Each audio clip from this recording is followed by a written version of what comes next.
O petista defende que as mulheres tenham direito a escolher se vão ter um filho ou não. Lula disse ainda que as mulheres pobres morrem, enquanto as que têm condições saem do Brasil para abortar. Aqui no Brasil, por exemplo, Martim, as mulheres pobres, elas morrem tentando fazer aborto porque é proibido, o aborto é ilegal. Então, uma mulher pobre, ela fica cutucando o seu útero com uma agulha de crochê. Ela fica tomando chá de qualquer coisa. Olha, quando que a madame ela pode fazer um aborto em Paris? Ela pode escolher Berlim, ir para Berlim procurar uma boa clínica e fazer um aborto. Aqui no Brasil ela não faz porque é proibido. Quando na verdade deveria ser transformado numa questão de saúde pública e todo mundo ter direito e não ter vergonha. Lula também criticou as pautas de costumes do atual governo de Jair Bolsonaro. E essa pauta da família, a pauta dos valores, é uma coisa muito atrasada. E ela é utilizada por um homem que não tem moral para fazer isso. Ele não cuidou dos filhos dele com educação para falar da questão moral, da questão da família.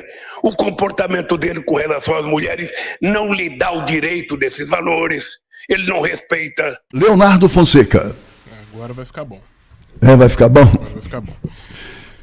Mais uma vez a gente tem que dar um passinho atrás para a gente saber de onde cada pessoa toma as suas decisões e baseia a sua vida. Se eu não me engano, o Elias, que apesar de estarmos em posições completamente diferentes politicamente, já prestei serviço de motorista ao Elias. Inclusive, municipalmente, a gente tem até umas ideias bem parecidas.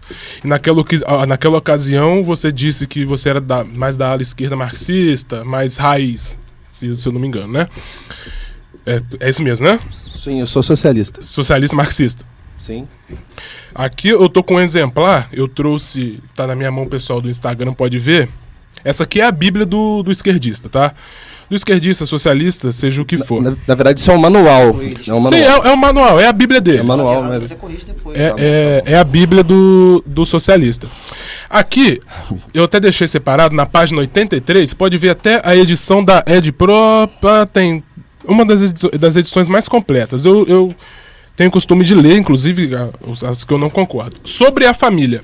Supressão da família. Até os mais radicais esquerdistas, no caso, se indignam com esse propósito infame. A família dos burgueses desaparece naturalmente com o seu fim, e ambos desaparecem com o desaparecimento do capital. Os comunistas se recusam a ocultar suas opiniões e seus propósitos. Declaram abertamente que os seus fins só podem ser alcançados pela transformação violenta de toda a ordem social. Só estou dando uma introdução para que fique bem claro onde nós estamos entrando, de onde nós tiramos as nossas bases e convicções. Dando o lado dele, depois eu vou dar o meu lado. Na página 86, diz o seguinte. Isso aí, exatamente. Mas o comunismo abole verdades eternas, abole a religião moral, a religião amoral, em vez de constituí-las em um novo fundamento, contradizendo, portanto, toda a experiência histórica até hoje. Fecha aspas. Abole concepções de verdades eternas e abole a religião. Quando nós falamos do tema aborto, eu fico um pouco incomodado de usar esse termo, que é um termo eufemista. Ele é um eufemismo. Aborto, ele é assassinato de bebês inocentes no ventre de suas mães. Essa é a realidade. Aborto, ou saúde reprodutiva, ou direito da mulher, é uma maneira de tentar fazer passar o assassinato de uma forma menos impactante. E aos poucos eles vão conseguindo passar essas pautas. Então nós vemos que o Lulinha Paz e Amor, como ele veio das outras vezes tentando mascarar suas raízes, ele vem agora mostrando que ele realmente que é a defesa, que é o socialista raiz mesmo. E pode ter certeza que vai fazer de tudo para que se torne legal e para que haja cada vez mais assassinato de bebês inocentes no ventre das suas mães. E muito me deixa chateado essa questão de dizer que as mulheres pobres são as mais prejudicadas. Me deixa chateado porque fica parecendo que o pobre não tem direito a ter filho, do que o pobre quer dizer, não, você não vai ter filho, não. Que conversa é essa, né?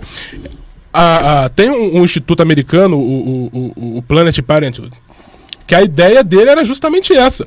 Tanto que a Planned Parenthood, ela vai nos bairros mais pobres americanos, principalmente, prestem atenção, pasmem, nos bairros de maioria negra,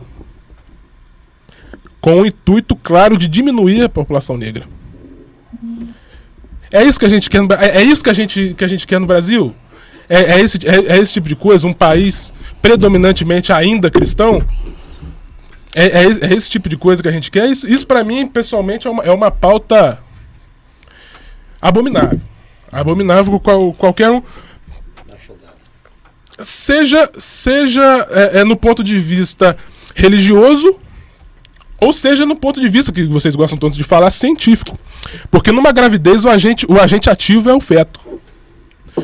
Quem regula os hormônios da mulher é o feto. E aí a gente vai partir para uma outra... mas a partir de qual momento você pode matar ou não? Não, nós já tivemos assassinato de bebê de 7 meses. Eu tenho parentes que nasceram com 7 meses e são totalmente pessoas inteligentes e saudáveis. Ok. Vamos ouvir Elias Leão, que representa aqui o pessoal. Só queria começar dizendo que o Manifesto do Partido Comunista, que é um manual muito interessante, não é bem a Bíblia, né? Até porque nós não temos Bíblia, a Bíblia é a Bíblia, né? O marxista, ele pode ter religião, ele pode ser do candomblé, ele pode ser católico, pode ser cristão, então isso não é a nossa Bíblia, né? Isso é um manual, é uma orientação que você pode ver pelo tamanho, né, do manifesto, ele não contempla... Ele não contempla, por exemplo, o que é o Capital, né? Que é uma formulação científica do Marx. Porém, ele é um manual, né, sobre a estrutura da sociedade. Inclusive, nesse manual, se você ler, camarada, você vai ver que pontos importantíssimos como saúde pública, como educação pública, como salário mínimo, como jornada de trabalho, coisas que não existiam, eles passaram a existir passaram a ser disputados, né, pela sociedade da época a partir do próprio manual. Então é importante que a sociedade veja isso. Marx defendeu isso e é importante falar também que isso é um livro de 200 anos atrás, né? Então, tipo assim, o marxismo, ele é crítico até o próprio marxismo, né? Se tem uma coisa que os marxistas fazem é discordar do Marx, né? Então a gente tem leituras muito mais atuais que valem ser lidas. Mas eu acho interessante quando a gente ouve o setor conservador bolsonarista falar de vida, né? Ele não fala da vida das mulheres, né? Ele não fala, por exemplo, que no Brasil, né, a cada 2 dias uma mulher morre por causa de um aborto inseguro. Ele não fala, por exemplo, que o aborto ele vai acontecer independente dele ser legalizado ou não. Inclusive, de 2015 a 2019, houve 73,3 milhões de abortos no mundo.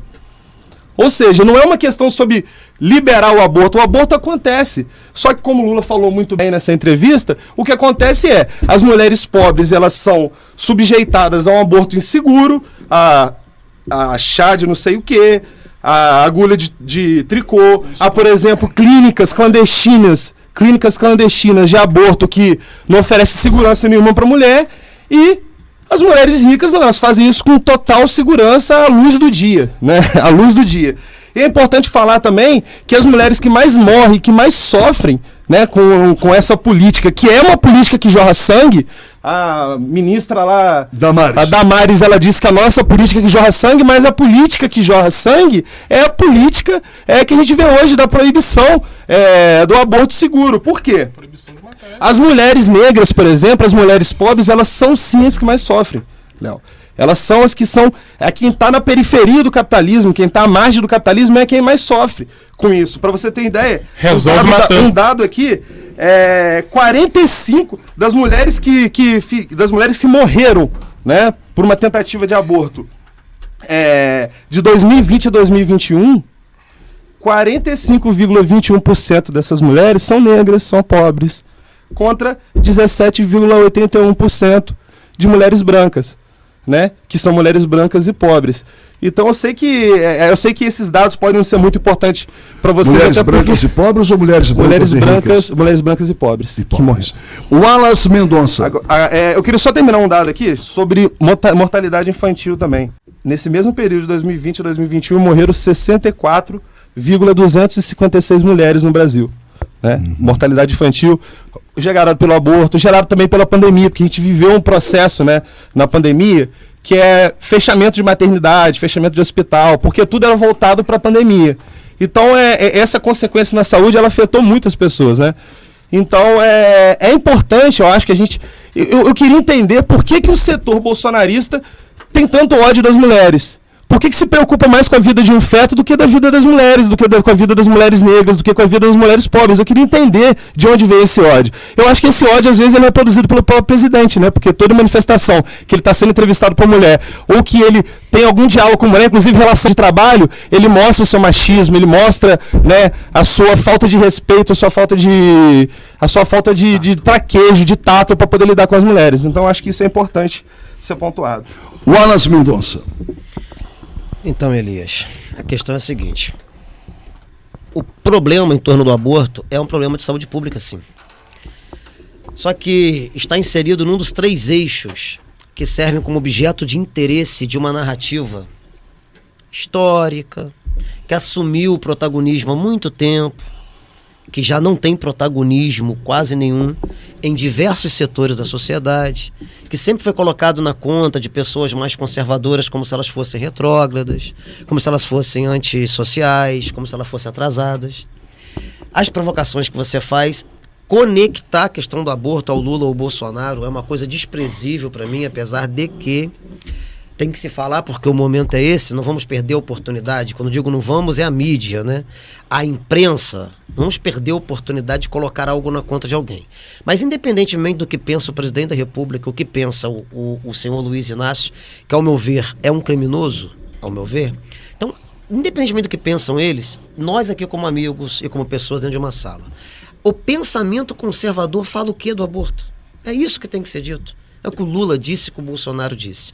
Os 3 eixos mais defendidos contra a desconstrução terrível que vem se consolidando nos últimos 300 anos, a começar pela Inglaterra do século XVII, pós-guerra das religiões, pós-guerra civil inglesa, e daqui a pouco a gente pode falar melhor disso, porque eu acho que quem está nos assistindo e ouvindo precisaria entender muito hoje, e apesar de que a gente não tem tanto tempo mais, a diferença entre progressismo, conforme ele se coloca no mundo, e conservadorismo. Não as questões puramente pontuais, mas a resposta com a situação do aborto é: para conservadores, o que está estabelecido em lei pode continuar sendo legal e não legítimo. Então, assim, eu não sei quantos conservadores estão me ouvindo e quantos progressistas estão me ouvindo. Vocês podem falar aqui marxista, socialista, comunista, manualzinho, provocar como você provocou agora, não significa nada, é tudo inócuo para mim. Existe o pensamento progressista, o pensamento conservador, e aí tem os seus desdobramentos, e nós podemos escolher a maneira que queremos errar. Eu quero errar como conservador, ou eu quero errar como um progressista. Aí pode chamar, eu quero errar como um direitista, eu quero errar como esquerdista, não tem problema. É possível errar de todas as maneiras. Escolha uma via e erre. Agora, quanto ao aborto, eu não vou me calar nem nesta mesa, nesse estúdio, em lugar nenhum. Eu sou do segmento dos conservadores, não me chame de bolsonarista, porque eu não sou conservador.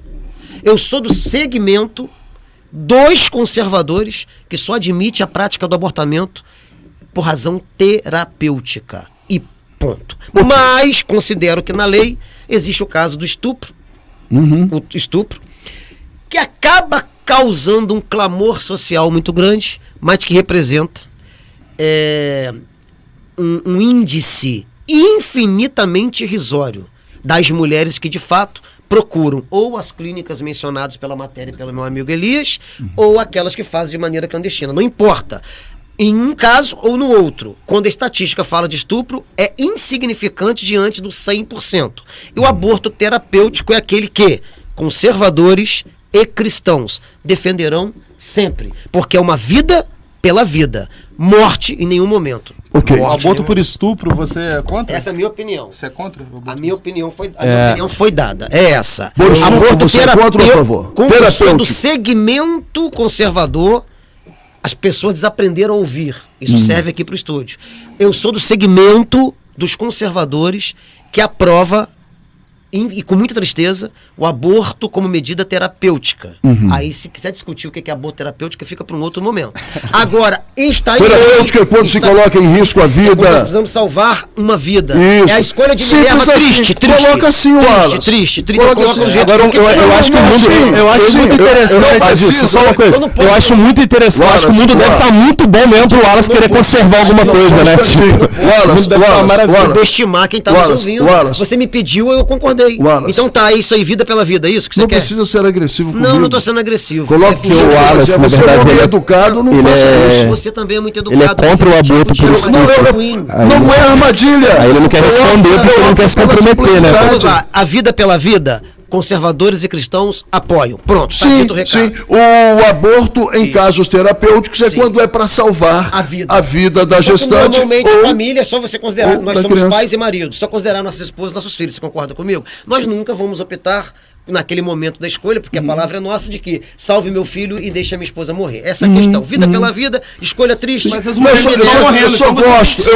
As mulheres estão morrendo. Eu só gosto. Eu tô explicando. Sim, eu só pode falar assim, como que você, qual o nível da terminologia que eu vou usar, você não pode dizer. Não, veja bem, eu só sugeri. Eu gosto que as coisas... Não, mas sem antes me dizer... Mas eu não posso subestimar. Cara, você reclama de interrupção, mas você está interrompendo o tempo todo. Mas agora não consegui falar. Você explicou, mas sem antes me dizer que eu faço do jeito que eu quero. Não precisa ser dessa forma. Eu falo da maneira como eu acho melhor. Não, aí diferente. E eu acho melhor não subestimar a capacidade da audiência. Mas não é assim. Errado, beleza. Não é assim. Eu vou continuar usando essa linguagem desde que você peça. Eu concordo com você, mas veja bem, é melhor que sejamos, é melhor sermos simples. E eu concordei e disse, é vida pela vida. Sem não antes me dizer. Eu falo do jeito da maneira como eu quero. Não precisa ser ríspido. Então me desculpe ter sido ríspido, eu mantenho. Eu vou usar terminologia que está compatível, no meu ver, com o capital cognitivo de quem está ouvindo a gente. Ou seja, chamou o povo de burro. Vou manter o nível. Aceite suas desculpas. Olha, muito obrigado. Vamos ouvir agora o doutor Matheus. Doutor Matheus está na linha? Tá, vamos lá, Dilson. Primeiro ponto. O Estado brasileiro ele é laico, então o Estado em si ele não adota nenhuma religião em específico. Ele é obrigado a respeitar todas, mas não adota nenhuma. A questão do aborto, na minha visão, é uma questão íntima da pessoa que engravida. Né? Deve ser um direito respeitado da mulher. Óbvio, se a mulher é contra fazer o aborto, ela não vai abortar. Se ela for a favor do aborto, ela tem que ter esse direito de escolha para preservar a sua dignidade. E por que eu falo isso, Adilson? E isso perpassa também uma questão relacionada ao que comumente se chama de machismo estrutural. Eu sempre brinco que se homem engravidasse, o aborto seria legalizado no Brasil desde a época de Dom Pedro. Mas é porque como o homem não engravida, existe esse tabu em respeito do corpo e das próprias liberdades das mulheres. E, assim, o que eu acho que o Estado brasileiro, a posição do Estado brasileiro tem que fazer, assim como a Itália católica adota, a Inglaterra e a Alemanha protestantes cristãos adotam, é deixar que essas mulheres, principalmente essas mulheres que não têm acesso a serviços públicos de saúde adequados, elas possam ser atendidas por profissionais capacitados e possam realizar o procedimento de acordo com a consciência de cada uma delas. Eu acho que não é papel do Estado proibir ou deixar de proibir. O Estado tem que respeitar. A gente hoje se fala muito em liberdade. Então, veja bem, a mulher ela precisa ter a liberdade para poder escolher se ela quer gerar ou se ela não quer gerar aquela vida. Para o direito é uma expectativa de vida, e aí eu não vou entrar em questões morais, porque né, não é o papel do Estado adentrar em questões, um Estado laico, adentrar em questões morais ou de crença religiosa, porque o Estado brasileiro não tem uma religião oficial. Então, veja bem, o que nós precisamos tratar é com respeito. E, obviamente, retirar essas pessoas que fazem esses procedimentos de forma clandestina e trazê-las para serem tratadas e assistidas por profissionais adequados.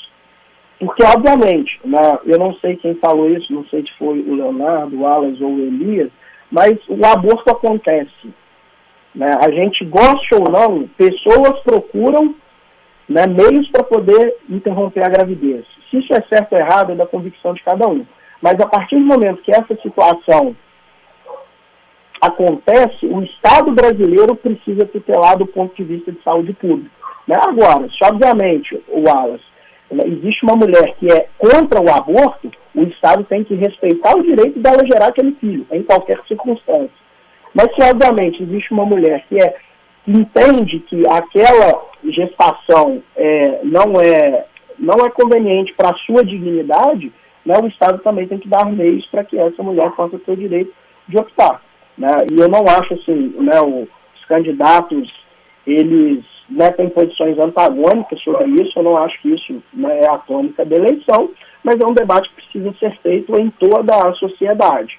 Né? Como eu disse, né, estados absolutamente evoluídos, os Estados Unidos até pouco tempo atrás permitia, mas a Alemanha, Itália, Inglaterra, por exemplo, eles permitem essas questões. Então, o senhor concorda, então? Precisa ser debatido. Ok. Eu acho que é direito também, Odilson. Eles tinham que começar a discutir. Você acha que a direita também, porque o seu microfone estava desligado, você acha que a direita também? A direita devia começar a discutir abandono paterno da mesma forma que eles discutem aborto, com o mesmo... É uma outra discussão para o outro programa, eu tenho que cumprir uma pauta aqui. Adilson, você quer comentar? Quero, com certeza. Foram várias coisas faladas aqui, né? Uma delas é que o aborto em caso de estupro é ínfimo, não representa. Eu queria saber de onde você tira essas estatísticas depois, Wallace, se você puder me passar. Porque a notícia que eu tenho aqui é que o Brasil registra 6 abortos por dia em meninas entre 10 e 14 anos estupradas. Em meninas entre 10 e 14 anos apenas. Então, né, se a gente incluir faixas etárias maiores, com certeza a gente vai ter abortos em casos de estupro em mais situações ainda. Porque são 180 estupros por dia, né? Então, vou repetir a estatística, 6 abortos por dia de meninas entre 10 e 14 anos que são estupradas. Uhum. Sobre essa questão do aborto ainda, né, que o Leonardo falou que se trata de assassinato de bebês na barriga da mãe. Olha, de novo, a ciência, ela entende que até o nascimento você não tem um bebê, você tem um feto. O feto, ele não tem os mesmos direitos de um cidadão, porque ele está na barriga da mãe. E até a 10ª semana de gestação, mais ou menos, eu estou falando isso, não é porque eu estudei agora, me preparei, não, é porque eu fiz biologia, eu tive acesso a essa informação durante a faculdade. Até a 10ª semana de gestação, o que você tem é um embrião, ele se torna feto mais ou menos na 10ª semana. E o que ninguém falou, que a gente precisa mencionar, é que sempre falam que são pró-vida, que são a favor do bebê nascer, mas ninguém fala depois que nasce. Quem é que vai cuidar daquela criança? Aquela mãe tem condições psicológicas para aquilo? Querem que a mãe arque de qualquer forma com a gestação, querem que a mãe tenha a criança, mas não se preocupam quem que vai alimentar aquela criança, se aquela mãe está psicologicamente preparada ou se ela vai fazer mal àquela criança. Não se preocupam se aquela criança vai parar num orfanato e passar o resto da vida lá, talvez, porque acontece com muitas, né? E ainda por cima, nos casos em que uma criança não desejada nasce, é abandonada, isso tem aos montes, acontece muito, infelizmente, porque essa mulher é obrigada a parir, muitas vezes ela vai acabar abandonando. Essas crianças nascem, crescem e moram nas periferias, são essas crianças que acabam assassinadas nas chacinas que promovem nas periferias, nos morros que a gente tem por aí. Agora, quando essa criança cresce e toma um tiro numa favela, eles falam que a ação policial, que não tem jeito, que não sei o quê, mas querem que a criança cresça sem estrutura, sem base, sem condição financeira, sofra muitas vezes e morra na mão do Estado, né? Ele falou que a política, o Leonardo falou que a política do Lula é legalizar o aborto para que haja cada vez mais assassinato de bebês. De onde se tira essa ideia de que um candidato à presidência quer que a população mate fetos? De onde? Qual que é a ideia? Qual que é o propósito disso? Não, ele disse que mulheres pobres morrem tentando abortar e mulheres ricas saem do país para abortar. Aí você falou, pobre não pode ter filho? Pode ter filho. A crítica dele é o não direito do pobre abortar, porque a rica aborta. Isso acontece todo dia. Muitas vezes incentivada por um homem que não quer que aquele filho nasça e banca o aborto daquela menina rica em outro país, ou até mesmo clínicas clandestinas que a gente tem aos montes aqui. Agora, quem fica sem acesso é você, pobre, é você que não tem condições de arcar com isso. Ele falou também que quem regula é o feto, né? Quem regula os hormônios e tal. Beleza, é o feto. Mas nada impede de um abortamento ocorrer de maneira segura e o corpo da mulher vai voltar a produzir aqueles hormônios. Você também tem tratamento hormonal para isso. Além disso, será o mesmo. Biologicamente falando, ele volta a ser o mesmo. Então, a gente tem no Brasil o aborto autorizado em 3 casos, né? Estupro, anencefalia e caso de risco de morte, né, da mãe ou do bebê. O que acontece o aborto ser legalizado, como Elias falou, o aborto acontece de qualquer forma. Ele ser legalizado ou não é dar os direitos da mulher de escolher se ela vai gerar aquela criança. Porque quando a mulher é forçada, muitas vezes ela não quer e muitas vezes aquela criança vai ter um futuro muito trágico. A minha conclusão a não legalização do aborto só favorece. E aí quem faz jorrar sangue são essas pessoas que não se preocupam com as mulheres que vão abortar de qualquer forma e não se preocupam com os filhos que vão nascer, né? E de como eles vão se desenvolver.